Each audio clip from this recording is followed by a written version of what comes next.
People talk about human beings, we're at the very top of the food chain, and nobody's wrong when they say that. But a lot of people talk about our brains are the reason why we're at the top of the food chain, because we're the smartest beings on the earth. The reason for our ascent to the food chain, the top of the food chain, is not our brains, it's movement.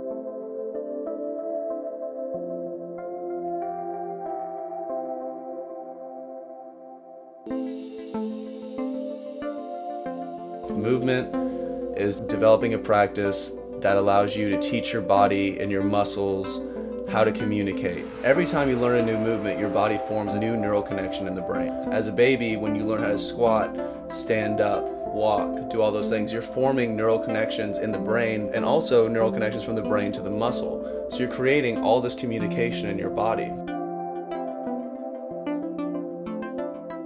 Movement is creating a practice based off of completing a movement, completing a task. Not so much going to the gym and doing 10 bicep curls and 10 bench presses and just knocking out 1 rep, 2 reps, 3 reps. You know, it's kind of like reading a book.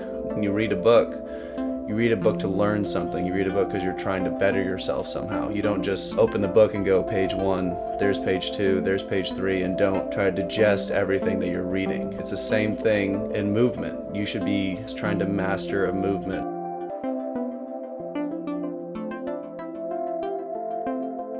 When you train your body and you do bicep curls, and you do bench press, and you do leg extensions and leg curls, and you use machines, you're training your body to only train certain body parts in certain situations with a certain weight. There's no variance, there's no variability. So your body with machines don't have a chance to communicate because the stabilizer muscles really don't have to do hardly anything at all. If you train your whole life just doing bench presses and leg curls and bicep curls, you're never going to teach your body, the muscles in your body, how to communicate to each other, and therefore they will never support each other. So, there's a reason why some of the best fighters in the world, they're not the biggest guys, they're not the most muscular guys. They've taught everything in their bodies how to communicate. Gymnasts, some of the strongest people in the world, everything in their body communicates. I mean, when they're holding onto rings, there's no machine holding those rings in place. Their stabilizer muscles are helping their big muscles to hold those rings in place and to do the movements that they want to do. Bodybuilders train everything in isolation, and then once they're done competing, their muscle mass withers away to fat really quickly because they haven't taught anything how to communicate. Then you take a dancer, an acrobat, rock climber, anybody that did a total body movement their whole life, they can still move, go get their groceries, walk without a cane at a later age, and live a longer, higher quality of life because they've taught all their muscles to communicate.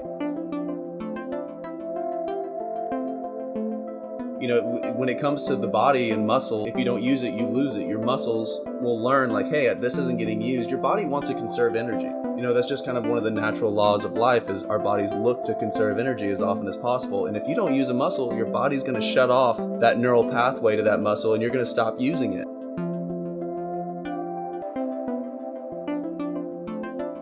Movement is the difference between being the person that's using a walker when they're 60, 70 years old to the person that's 70, 80 years old and goes to the grocery store on their own and is still really independent. For the people that are like, oh, I could never do this, I could never do that. If you start just doing basic movements like simple like cat dogs or even just trying to simply rotate your arm and lift your arm and lift it and get it to rotate, your shoulder to rotate and your hand to go behind your body, that in itself is a movement that will start to turn on those muscles because when's the last time you really reached behind you? When's the last time you pulled something with a purpose besides a door? Communication in the body creates so much more than people realize. It creates strength, it creates freedom, it creates opportunities, it creates really just a better quality of life. It's not our brain that's solely responsible for our ascent to the top of the food chain. It's movement, because it's movement that allows us to do these things that make us smarter, to build things, to read books, to create new inventions. And it's also a movement that allows us more freedom to experience new things, to see new things, and to have experiences that other mammals could never experience because they don't have the movement to create those opportunities. Movement is the key to being more intelligent. It's the key to having a higher quality of life physically, emotionally, mentally, because the more movements you have and the more movements you maintain, that means that your brain is also maintaining those neuromuscular connections, which means your brain is more active, which means you're smarter.